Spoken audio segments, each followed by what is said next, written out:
Et nous ne décryptons pas dans la mesure où le président peut voir l'intérêt qu'il a à aller dans le sens de la population. Je donne un exemple très simple. À quoi ça sert de verrouiller l'information si ça produit une impopularité? Comment on peut faire campagne 15 jours, que l'opposition n'ait pas le droit de parler pendant 15 jours et qu'on fasse ce taux de participation? On a parlé seul à la population et la population n'est pas sortie. C'est ça. Ça veut dire qu'il faut expliquer au président que la méthodologie utilisée à ce jour est en train de produire ce que nous sommes en train d'obtenir. Est en train de produire des députés élus à moins de 800 voix. À Cotonou. À moins de 800 voix. La plupart des députés qui sont à l'Assemblée nationale aujourd'hui, mon fils de 2 ans et demi va les battre à une élection. 2 ans et demi. Donc c'est pour dire, c'est-à-dire, il faut que nous expliquions au président qu'en réalité, la manière de faire ne lui permet pas non seulement d'avancer, parce qu'aujourd'hui, vous avez vu comment ils ont fait campagne? Impossible pour eux d'aller dans leur fief. La plupart des députés ne peuvent pas se déplacer librement dans le pays. Ils ne dorment pas chez eux. Mais c'est ça qu'on veut produire.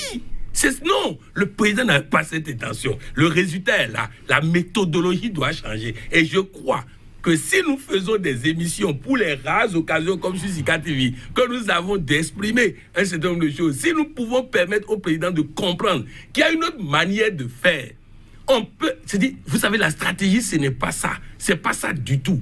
Et nous avons fait preuve d'une stratégie qui n'est pas bonne. Rappelez-vous, lorsque les télévisions béninoises, les radios béninoises permettaient de décrypter, combien de décryptages nous avons fait qui ont aidé le président à prendre des décisions salutaires, des décisions applaudies par le peuple. Mais comment le président va prendre les décisions si les experts ne peuvent pas décrypter, ne peuvent pas l'aider à pouvoir aujourd'hui, le chef de l'État l'a signifié sans donner encore de calendrier. Ça va certainement venir. Il faut aller urgemment. Il faut aller urgemment et poser des actes tout de suite, avant même le dialogue. Poser des actes tout de suite. Première chose, il faut enlever les policiers qui encerclent le domicile du chef et de l'ancien chef d'État.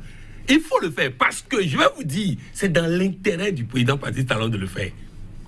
Parce que tous les anciens chefs d'État, et c'est seulement au Bénin que les anciens chefs d'État n'ont pas pouvoir sur le pouvoir actuel.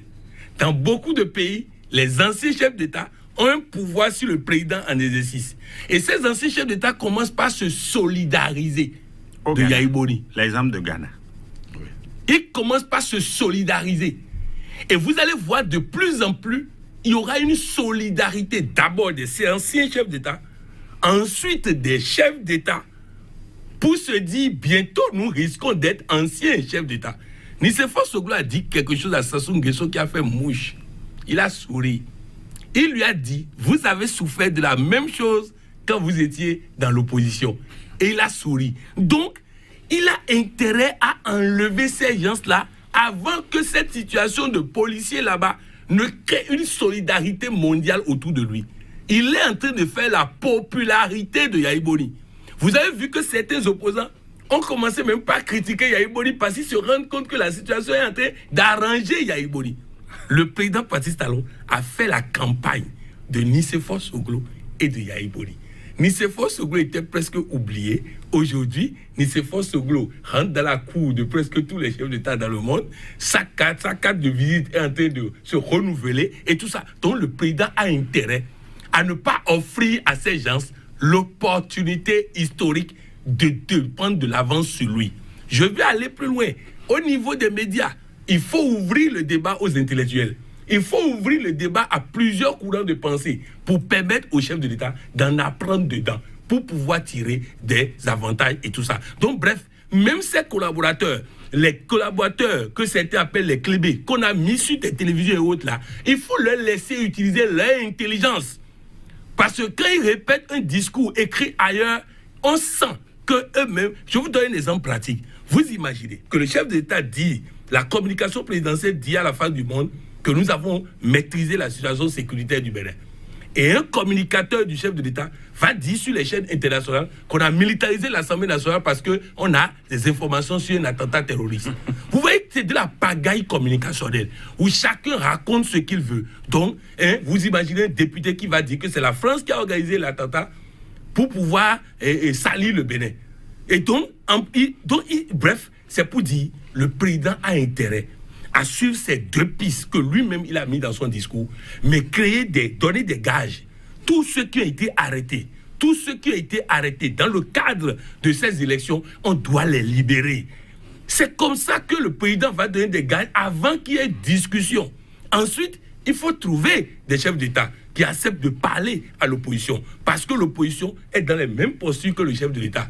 Donc, il va falloir que les deux camps puissent avoir raison gardée pour qu'on puisse dialoguer. C'est comme ça qu'on peut sortir le Bénin de la situation. Sans faire de vagues. Sans faire de vagues. Parce que si on ne choisit pas cette option, c'est qu'on a choisi l'option violente.